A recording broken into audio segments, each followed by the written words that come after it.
Guys,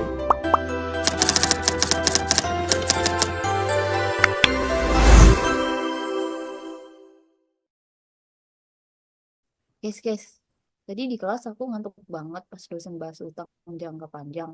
Tapi aku penasaran juga sebenarnya, kenapa sih perusahaan suka banget punya utang segede itu, bahkan kayak bisa miliaran gitu-gitu.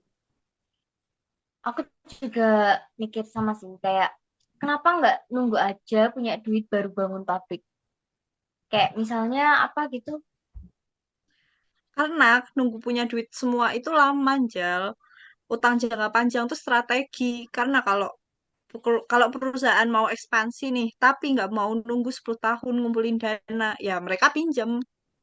Hmm, tapi nggak asal pinjam juga kan. Harus lihat apakah bisa bayar atau enggak. Soalnya kalau pinjam buat sesuatu yang nggak nutup cicilan, ya bisa ambruk juga tuh. Benar, nih aku kasih contoh yang deket-deket aja ya guys. Kayak ingat nggak kasusnya Garuda Indonesia waktu pandemi? Yang sampai mau bangkrut itu. Salah satu penyebabnya itu utang jangka panjang mereka gede banget dari sewa pesawat dan utang obligasi. Pas pemasukan drop gara-gara pandemi, mereka tetap harus bayar cicilan tahu, tapi duitnya nggak masuk. Akhirnya restrukturasi. Gila ya, jadi walaupun udah gede pun tetap bisa kelabakan juga ya gara-gara utang jangka panjang gitu. Makanya di akuntansi, kita tuh penting banget catat dan analisis untuk jangka panjang.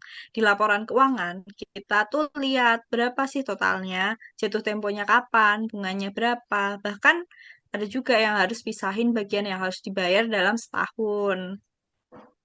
Itu namanya bagian lancar dari utang jangka panjang. Bener kan? Exactly. Jadi biar nggak tertipu, seolah-olah utangnya aman, padahal tahun depan harus bayar triliunan. Oh, makanya harus transparan ya. Soalnya bisa nutupin risiko perusahaan juga kan. Benar-benar. Tapi menurut kalian semua, perusahaan boleh nggak sih kalau utangnya gede? Boleh banget tahu asal utangnya tuh produktif. Misalnya perusahaan konstruksi yang dapat proyek jalan tol gitu kan. Mereka pinjam buat beli alat berat, tapi mereka juga dapat bayaran dari cicil selama bertahun-tahun. Jadi ada pemasukan buat nutupin cicilan itu. Aku mau nambahin dikit. Jadi investor tuh biasanya juga lihat tuh rasio utang terhadap modal. Kalau terlalu tinggi, dia terlalu agresif dan riskan. Tapi kalau seimbang, justru dilihat sebagai strategis. Berarti kayak orang ambil KPR gitu ya. Kalau hitungan cash flow-nya benar, justru jadi aset. Leres, Jel. Tapi kalau over leverage, bisa-bisa rumahnya hilang juga. Berarti kalau di akuntansi utang jangka panjang itu juga bukan soal boleh atau enggaknya gitu ya. Tapi soal gimana kita ngelolanya dan juga nyatetin semuanya dengan benar dan juga sesuai standar ya. Yap, disinilah peran akuntan, kita bantu perusahaan jujur sama kondisi keuangannya sendiri.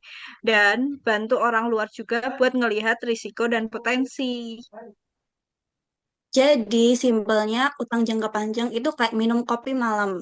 Bisa bantu fokus, tapi kalau kebanyakan ya malah bikin begadang semalam. Bener-bener analogi yang bagus sih.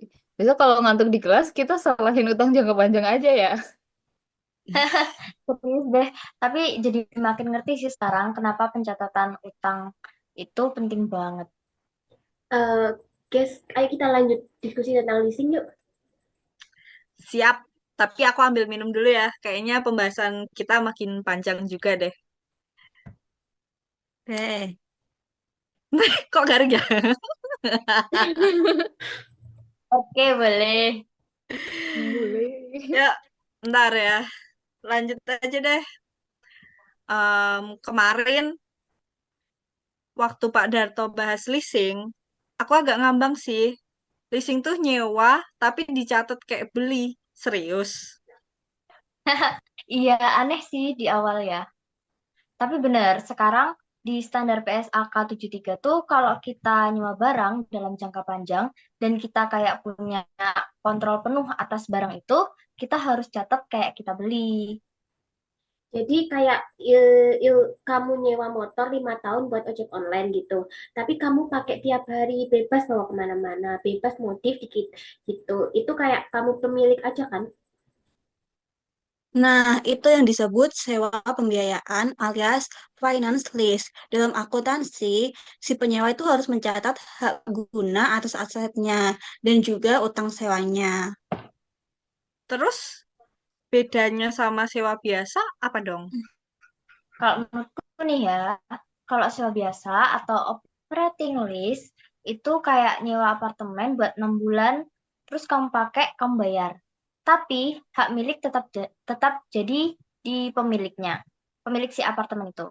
Nah, di laporan keuangan nggak dicatat sebagai Oke, aku jadi inget nih, kayak pernah baca tentang perusahaan retail gede kayak Indomaret lah sejenisnya.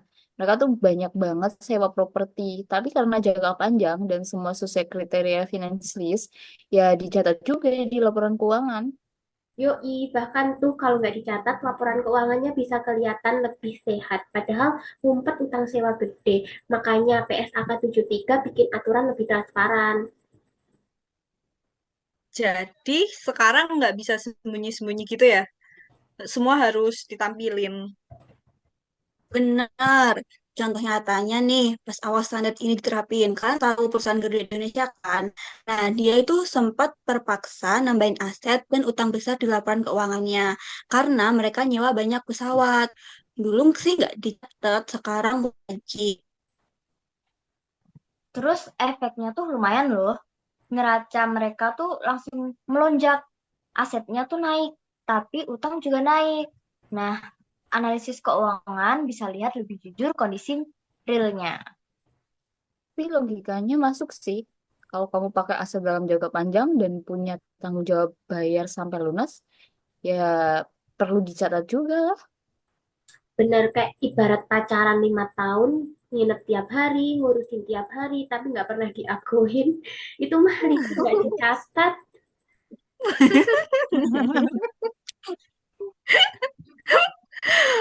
Wait, wait. Terus cara nyatetin di laporannya gimana sih?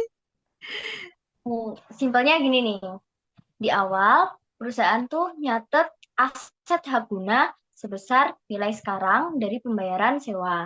Nah, terus di sisi lain juga dicatat liabilitas sewa alias utangnya. Lalu setiap periode itu mereka nyusutin aset itu dan bayar bunga dari utangnya. Makanya ini tuh penting banget buat orang yang mau baca laporan keuangan, biar ngerti bahwa aset yang dipakai itu belum tentu milik sendiri, dan utang itu bukan cuma dari bank. Benar-benar. Dan juga buat kita yang belajar akuntansi juga penting banget buat paham ini lebih dalam karena sekarang tren perusahaan juga makin banyak dan kayak leasing daripada beli langsung itu banyak banget sekarang. Oke, sekarang mulai jelas leasing bukan cuma soal nyewa, tapi soal komitmen dan kontrol juga ya. Betul, dan ternyata bisa berdampak besar ke laporan keuangan ya. Kayak nyewa hidup sama mantan tapi nggak pernah resmi. Bener, bener, bener.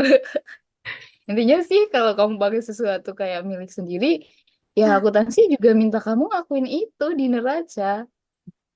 Mantep banget nih pembahasan kita. Next, kita bahas apa nih? Aku penasaran sama kontingensi juga tuh.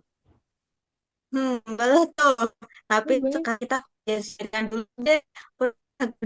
Ini. Bye all semua, aku duluan Cut, ya. cut. Kak, Rianta,